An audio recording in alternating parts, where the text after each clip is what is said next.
Shalom Bapak Ibu semua. Kali ini kita akan membahas apakah Paskah itu hari kematian Yesus Kristus atau kebangkitan. Kenapa begitu Bapak Ibu? Mungkin kita terbiasa dengan menggunakan istilah Jumat Agung untuk kematian dan Paskah pada hari yang ketiga itu adalah kebangkitan. Nah, namun tahukah Bapak Ibu bahwa Paskah justru mengingatkan kita akan peristiwa kematian anak domba yang darahnya tercurah, bukan kebangkitan anak domba.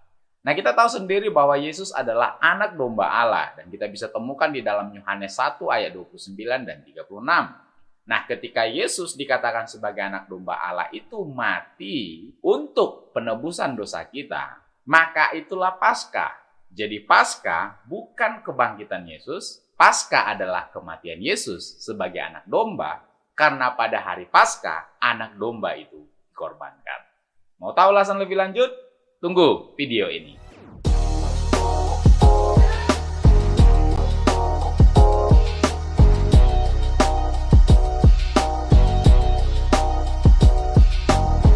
Kita dibantu oleh beberapa literatur Bapak Ibu. Literatur yang pertama adalah The International Standard Bible Encyclopedia, Lexham Bible Dictionary, dan yang terakhir The Eerdmans Bible Dictionary. Nah, kita belajar dulu apa arti Paskah, Pesah atau Paskah dalam bahasa Yunaninya. Nah, Pesah sebuah peringatan khusus dalam Yudaisme yang memperingati itulah klimaks yang ke-10. Di dalam kitab Keluaran, ketika semua anak sulung di Mesir mati, tetapi kematian itu melewati anak sulung Israel, di dalam Keluaran 12 ayat 12 sampai 13 yang mengakibatkan pembebasan orang Israel dari perbudakan Mesir. Di dalam Keluaran 12 ayat 14 sampai 17. Nah, dari sini kita bisa lihat Bapak Ibu bahwa Pesah atau Paskah itu bicara tentang ada lewat atau terluput dari kematian dan outputnya adalah dibebaskan dari perbudakan. Paskah atau Pesah artinya bukan hanya sekedar lewat, tetapi juga mengandung arti mempertahankan atau melindungi. Nah, dari mana kita bisa tahu makna Paskah bukan hanya sekedar lewat? Kita baca di dalam Keluaran 12 ayat 23, dan Tuhan akan menjalani Mesir untuk menulahinya. Apabila ia melihat darah pada ambang atas dan pada kedua tiang pintu itu, maka Tuhan akan melewati pintu itu dan tidak membiarkan pemusnah masuk ke dalam rumahmu untuk menulahi. Nah, kita komparasi dengan kitab Ibrani 11 ayat 28 Bapak Ibu. Karena iman, maka ia itu adalah Musa, mengadakan Paskah dan pemercikan darah, supaya pembinasa anak-anak sulung jangan menyentuh mereka. Lihat, bahwa Tuhan mempertahankan supaya pembinasa atau malaikat kematian, malaikat maut itu jangan masuk ke rumah orang Israel karena Tuhan melindungi orang yang sudah membubuhkan darah anak domba pada ambang pintu rumahnya. Nah, paralelnya arti mempertahankan Paskah ini Bapak Ibu atau Pesah itu di dalam Yesaya 31 ayat 5. Seperti burung yang berkepak-kepak melindungi sarangnya, demikianlah Tuhan semesta alam akan melindungi Yerusalem. Ya, melindungi dan menyelamatkannya, memeliharanya, dan menjauhkan celaka. Jadi dari sini kita bisa tahu bahwa Allah melindungi, menyelamatkan, dan memelihara umatnya. Nah, kematian anak domba Allah itu adalah bukti bahwa Allah melindungi umatnya dari kematian dan kebinasaan kekal. Kematian anak domba Allah bukti bahwa Allah membela, Allah menyelamatkan umatnya dari kematian dan kebinasaan kekal. Nah, di mana bukti bahwa Yesus adalah anak domba Allah? Satu keunikan dalam Paskah bahwa tulang anak domba yang dipersembahkan dan yang disembelih itu Bapak Ibu tidak bisa dipatahkan tulangnya.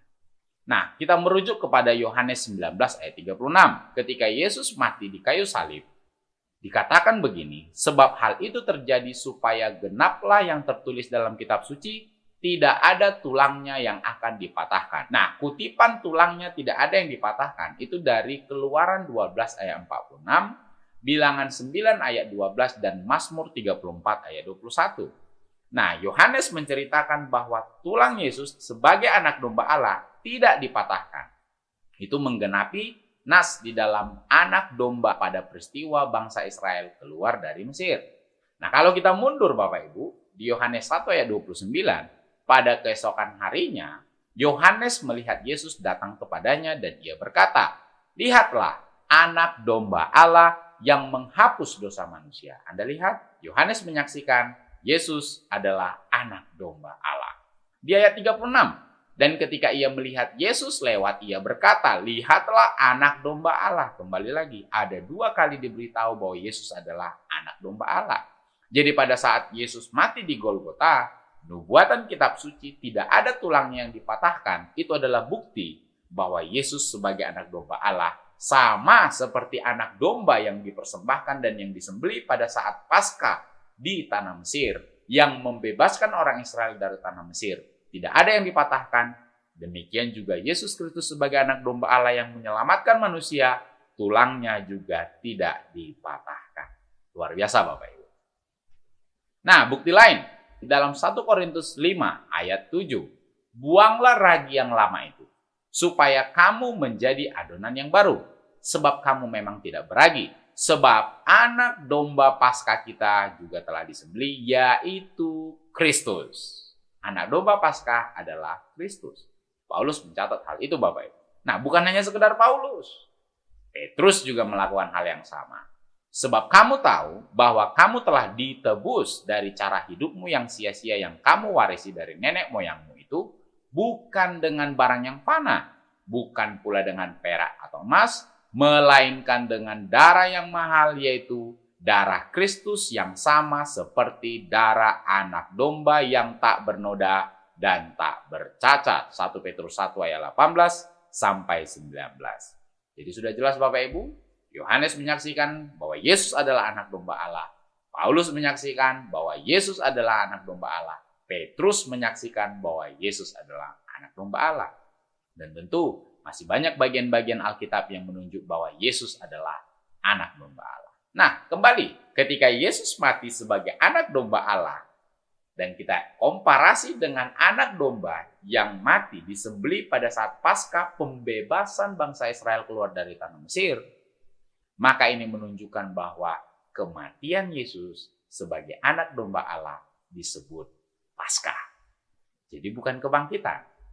Oleh sebab itu Bapak Ibu, kembali kepada prinsip channel ini.